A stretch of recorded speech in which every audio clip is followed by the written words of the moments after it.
You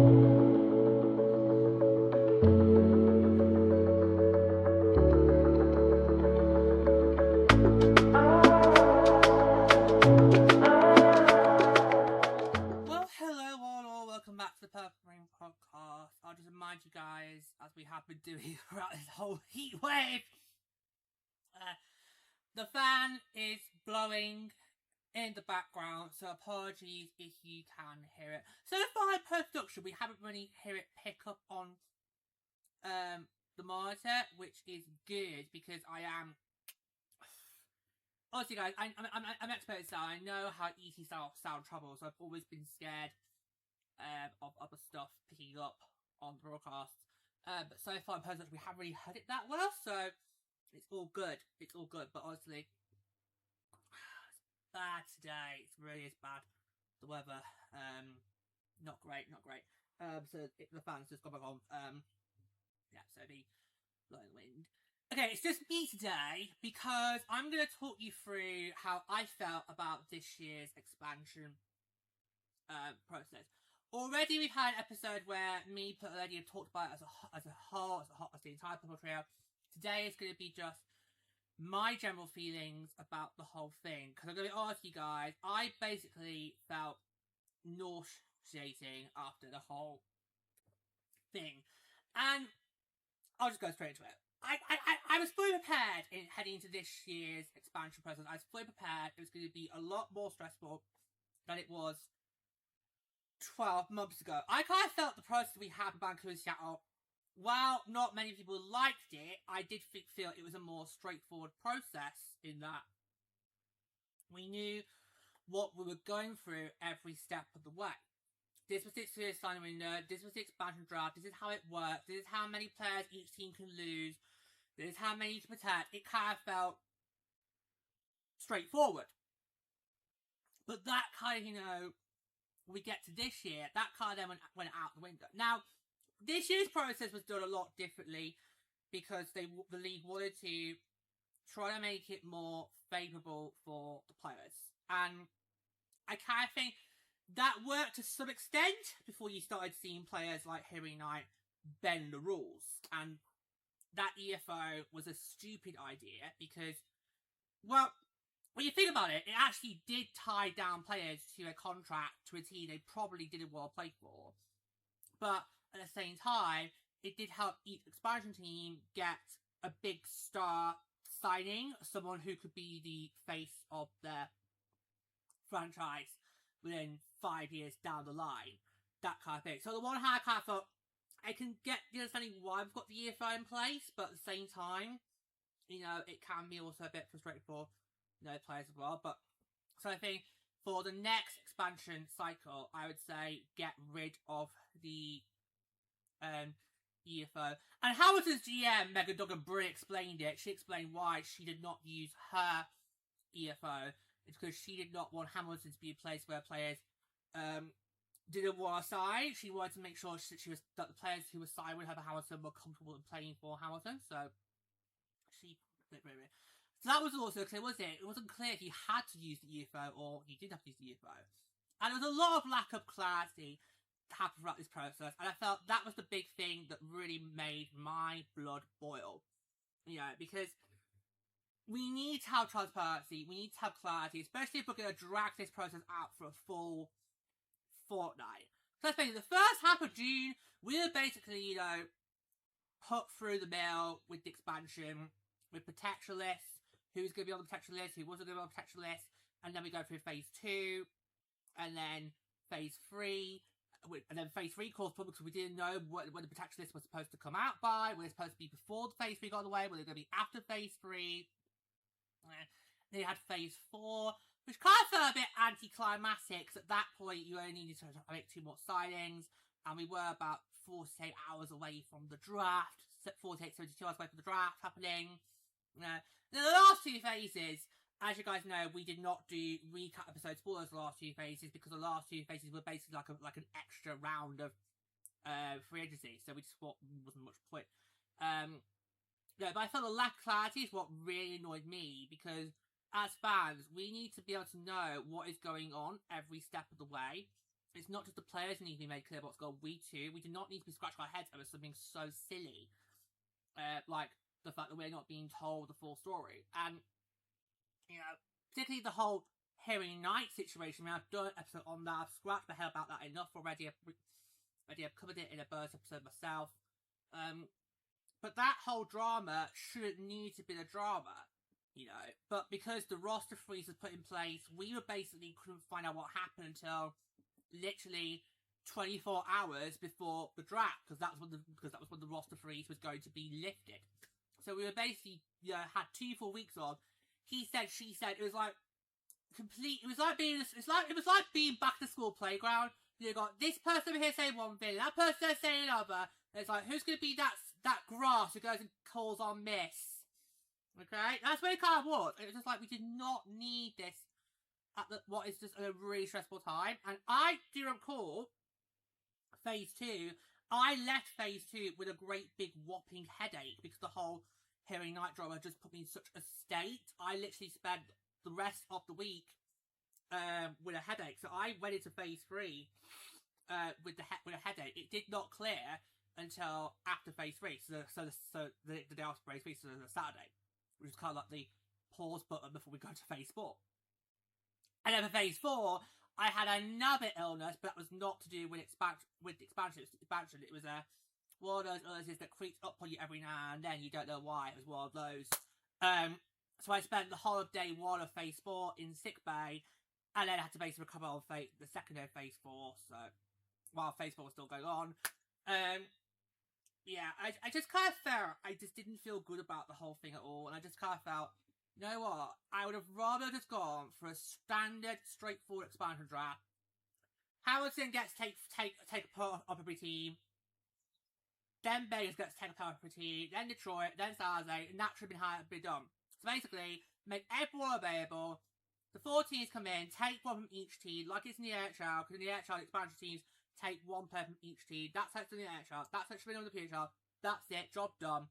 And you all have had a good solid foundation going into the entry draft. You know, because I remember last year with expansion draft, we were all on the edge of our seats, literally going, waiting to know who's going to get going in each pick. And every pick, me playing literally was like, ooh, oh, because every pick was a shock you didn't see coming. But I'd rather have had that than 2 full weeks of unnecessary stress. And it also was really effective for our show, because obviously we promised you guys at the end of each phase, we promised that we were going to give you a recap of what we're on each phase. Now, phase 1 went fine. You know, because of the whole situation here out in phase 2, we had to make the executives at the last minute, do we not talk about Harry? And I said no, because I don't want Vegas fans to listen to this episode in the belief they're going to get Harry Knight, when they know for well they're not going to get Harry Knight, because she's going to basically go and sign trade as soon as she can with Detroit. So we did not include her in that. And then phase 3 happened, and we got to phase 4. And phase 4 felt a bit silly, because some of the picks in phase 4 just got traded straight back to the team they got taken from. So it's like, oh my god, it's just too much to handle. I generally just, so I kind of understood why everyone got upset last year with the expansion. Obviously, last year everybody got so upset over the expansion process, and I was like, seriously guys, we all need to breathe, okay? As quote Tay-Tay, we need to calm down, okay? I'm not going to do it in a fast speed costume. We just need to calm down. Let's take a breath. They've not even begun playing actual games yet, okay? We're already at DEFCON 1. Let's all breathe. There's no need to go and dig out Santa Claus 2. Breathe. Let's all calm down. Okay? So I just didn't get the fraud. I just thought, come on, this is absolutely unnecessary. We all knew that we were going to have to take some hits in this expansion process for the long-term gains of growing the league by a further 2 teams and potentially growing our footprint and our growth a lot faster and further, which is what it did do. Okay? So, I think this time around, I totally understood why a lot of people got very upset last year. But last year was more of a standard expansion process. We had a full-blown expansion draft. This year it was completely just done in phases, and I dare say, one phase too many. We did not need 6 phases of expansion, but only 4 of them. Well, actually, no, technically 3 of them involved the expansion teams, because phase 1 was for the current cities to make their protections. Then phases 2, 3, and 4 was then when the expansion teams could basically be let off the leash. Then phase 5 was back to just the current teams, for them to do like an extra open sign window. And then phase 6 was basically day 1 of free agency. So we didn't need that. We did not need 6 phases that basically going to last 2-4 weeks, where it was just literally like non-stop stress, and we couldn't tell who was going here, there, or where. Was just not on. Not on. Okay. And I don't know about you guys, but I just left so ill. So, yeah, it's not a nice feeling, is it? It's not a nice feeling to feel that the thing that you love the most is making you now feel ill, because I trusted this league from day one, and I still do trust this league from day one. It's just I just felt this time the expansion process was a lot more worse than it was last year. That's not because we had 2 additional teams to fill rosters for, it's because the process was dragged out basically, into a completely unnecessary lengthy process that did not need to take that long. Last year's expansion process got doubled in the space, I think it was about a week. Okay. I mean, really, it's good something that didn't need to last the full 5 days, because everyone got them done by Friday. We got the Saturdays done to basically prepare for the expansion draft. So, I think it was just stupid to drag this out for 2-4 weeks when we didn't need to do that, and the amount of stress that was building up. Because we didn't know if we were going to lose our favourite players or not. We didn't know who was going to go where. You basically felt like you had no clue what was going on. You were literally just thrown into the lion's den, and you basically just go with the flow. It was not nice. It really wasn't. And then obviously, you have it literally, phase 4 literally ending 48 hours before the draft. This whole thing should have been done well and done and dusted by the end of the draft. The entry draft is supposed to be a lovely time of the year, even though technically it's not lovely, because obviously that marks the final event before we go to off-season. But normally, entry drafts, they're supposed to be a lovely feeling. You get to celebrate, new prospects coming to the league, especially how this year's draft was a straight-stat class. But we couldn't enjoy that happy time because we were still reading from expansion. It kind of reminded me like how the AHL does it, because the AHL they do their draft literally right after the bottom. I'm being like, well, can we just not like maybe 2 or 3 days breathing space before we get to that? Nope, it goes straight in. But that's the result of the fact the AHL plays a stupid lengthy schedule and we're still going to make it be more lengthier next year. I cannot believe that next year we're having 84 games in the AHL. I'm not up for it. I'm just not. I'd rather have an 84-game PWHL schedule than an 84-game AHL schedule. I'm just saying that now. Honestly, guys, I am not up for a lengthy AHL schedule. I'm not. I'm not. I'm not up for it. I'm just not. Yes, I'm a board with 2 teams, but I'm just not up for it. We do not need 84 games. I'm sorry. No. We do not need 84 games. The AHL manages 72 games and still gets a lengthy playoff round in, okay? So, sorry, no. This is taking the absolute piss. Absolute piss. If it was an 84 PHL schedule, I wouldn't be complaining, but an 84 AHL schedule, oh, fuck off. No, I'm not in the mood for it. I'm really not. Really not. You see how my enthusiasm for the men's game is just literally fading and fading fast, guys? I can't deal with it. I'm not in the mood. I'm not in the mood for an 84 game schedule next year. I'm really not. I'm not in the mood for it. Yeah, and the fact that obviously expansion also impacted the draft, because we couldn't find out what the draft order was until we got expansion done away. That's not fair. That's not fair to the prospects. It's not fair to the fans. It's not fair to the general manager trying to plan how they're going to go about the draft. It just wasn't right. Especially as TO and New York both got shafted because they technically should have had picks 3 and 4 because New York was positioned third in the gold plan standings and Tia was fourth in the gold plan standings. So they technically had picked 3 and 4 after Vancouver and Seattle. Oh, they got really shafted. Yeah, so I just kind of feel it's funny because we went into June knowing that June was going to be a nasty month because June was going to be high focus on expansion. So we knew that June 2026 was going to be a very horrible, nasty month for all of us involved, who particularly those of us involved with the current existing teams. We knew it was going to be a horrible month, but I didn't expect it was going to be that horrible. Where multiple times throughout the process, I would end up falling ill because of this process. Like phase 2, I just couldn't handle it after that. I literally spent the rest of the week with a massive headache. So I basically had to spend the rest of the week's recording session with an almighty headache because it didn't clear until the Saturday, which was basically our only rest day of that week. And then on Sunday, I had another illness that happened, but that was completely a separate thing, nothing to do with expansion. But it was just like, oh my god. It's clearly, God is telling me you need to stop. God's trying to tell me, stop looking at it. Take a breather from it. But God, you know full I can't! I can't stop! I cannot stop thinking about women's hockey and how I can play my part in being the advocate that I want to be, okay? So... Okay, so no. But it did feel like my body was telling me you need to take a breather. I'm like, no chance. No chance. No chance. No chance. Being an advocate to women's hockey is a 24/7 job, guys. 365 a year. 366 on league years. So, yeah. I just felt my functions are basically trying to tell me, you need to just take a breather and get this down, yeah. I felt like something of a break.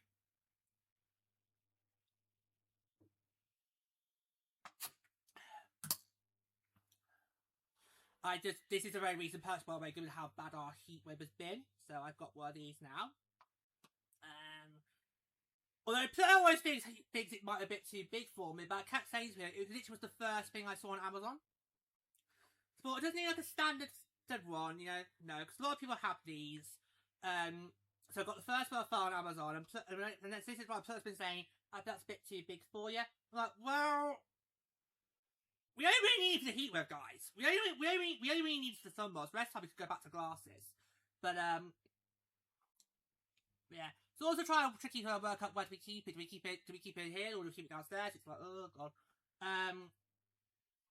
Anyway. Right. So I just kind of felt just so drained by it all, and I had to try force myself to really stay energized until the Friday. So obviously on Wednesday we had the entry draft, and then Thursday we were celebrating the launch of our shop, because obviously we now can sell Purple Rain merchandise, which is available on Redbubble .com. So if you go on Redbubble, our shop is there. That's where you get all your Purple Rain merchandise. Okay. This is one of them, by the way. This is one of them. We're also going to be doing some league-wide merchandise as well. For those of you like me who can't get PWHL merchandise, I'm going to make some for you guys so you can get easy access to that. This is one of them. Yeah. So Friday was like basically working out to start winding down and just try to take it all in, because it was a nightmare. It was an exhausting couple of weeks, but it was done. I'll tell you what, I was so glad when the off-season officially began, because expansion just put me in this state where I'm like, you know what, I need a break. I need to take that time out. Yeah. So, just, it has been stressful. It generally, God, it's making me ill now going back to thinking about it now, guys. It really is, because it was just such a really bad time for all of us. And we did lose big this time. I mean, last year, I think we got very lucky, because a lot of the big hits that happened to us in Minnesota happened during free agency, because Kappa was lost during free agency, Shepherds was lost during free agency, and Flaherty, the big hits, was also lost during free agency. In expansion, we obviously lost Jakes and Thompson, and then McQuigg. Yeah, but this time around, we lost a lot more big than I think we would like. but I know that this team will find a way to just keep going, excel. Because I mean, I remember this time last year, during obviously everyone was complaining about how Minnesota struggled, they've lost a lot of blue, and I was like, oh, shut the fuck up. Jenna was like, shut the fuck up. Are they your team? No. So fuck off. Go fuck yourselves. Go have a wank. Okay? Let me have my summer celebration of our second World Cup, and I'll come back to you in October. Alright? Because obviously October was when we were starting to kick into high gear, because we got schedules and new jerseys were built and all that. Yeah. So probably I wouldn't be surprised if October is when things kick up again in the run-up to obviously World Championships and stuff of season 4. Yeah. But I just feel this time we've lost a lot more bigger than we did this time last year. But honestly, yeah. I just really hope that the pause button on expansion is now well and truly hit. Because I don't think I can handle another arc of expansion so quick. I know this thing is going at a fast pace, and of course I'm so happy for that, but I think when it comes to expansion, we really, really, really need a breather. We all could do with just maybe 3 or 4 years, rest. Let's build a talent pool back up like you said you want to do. Let's have that much needed stability that we haven't been able to have from day one. Since day one, it's just been fast paced, and we've never really been able to have a moment of stability. Even though technically for seasons 1 and 2, it was just inaugural 6 teams, it never really felt like we were stable, because you could just see the growth was happening at a fast rate. So it'd be good if the next 3 or 4 years, I would just love things to maybe just slow down a bit. Okay, let's just slow down. Let's just have some normality. Let's have some stability, and then maybe the 2030, 2031, that's we can then start thinking about expansion again. But right now, I don't want to think about it again for at least a good 3 to 4 years, because I just don't feel I can handle another one again so quick. You know, especially this is our biggest squad. Yeah, because we're working 4 teams into the league compared to the 2 last year. So I think I would really love to just have a pause button hit, and we don't have to worry about expansion for at least another 3 or 4 years. But of course, we know this league is moving with the markets. If the markets dictate more expansion, then that's what it will be. But please, we just have that pause button hit now for all of our sakes, because this was not a nice process. This was a bad process. I would prefer to have just had this standard expansion draft we had last year, because for me that was fine. You know, but maybe tighten the rules a bit so that it's not as easy for teams to lose big stars like they have done the last 2 times now. So I would just go for a standard expansion draft, but you tighten the rules so that the expansion teams can still build competitive rosters, but at the same time the current teams aren't losing as big of capital than they have been doing the last 2 times now. So that's how I would go about it. But it's just, yeah, it's not very nice time. It's really not very nice time. So I'm so looking forward to that much needed rest that we all need for expansion next year. We just carry on and just focus on what we've got right now. So yeah, it was a horrible, horrible time. I'm sure for a lot of you guys, you also felt the same. It was also felt horrible for you. But hopefully that is it now for at least the next few years, and we can just focus on being a 12-team league, continue to build that growth, get some stability in, and then see where the league goes next. We will get to 16 teams before you know it, but I'd like to not like right now. I'd like to wait a few years before we get to that hurdle yet. Especially as a lot of markets probably aren't ready, because you know Alberta's not ready. Denmark clearly isn't ready in the league, so you've got to really give the markets that you think could be expansion ready. You need to get them time to get themselves sorted as well. By the way, but it's been a horrible, horrible June. Supposed to be Pride, it's supposed to be my month. God, thank God we get to have 2 Pride months for PWHL supporters, because you know June, horrible. You know, I couldn't celebrate my month because it was too busy to do with this shit. Anyway, it's done now. It's done. And I think that is the last bit of content we need to give to you guys for expansion. We're done now. We are. I think we're gonna leave it at that. We've done enough expansion content for the year. Yeah. So the next bit of content for the expansion will be when they get names and brands and so forth. But I'm going to do that for today. It's been horrible to look back at it all, but it has been feeling ill at times, but we're done. We've got through it. We've made it. And let's just now focus on what's coming next for the league. So thank you so much for joining us. Till next time, take care, guys.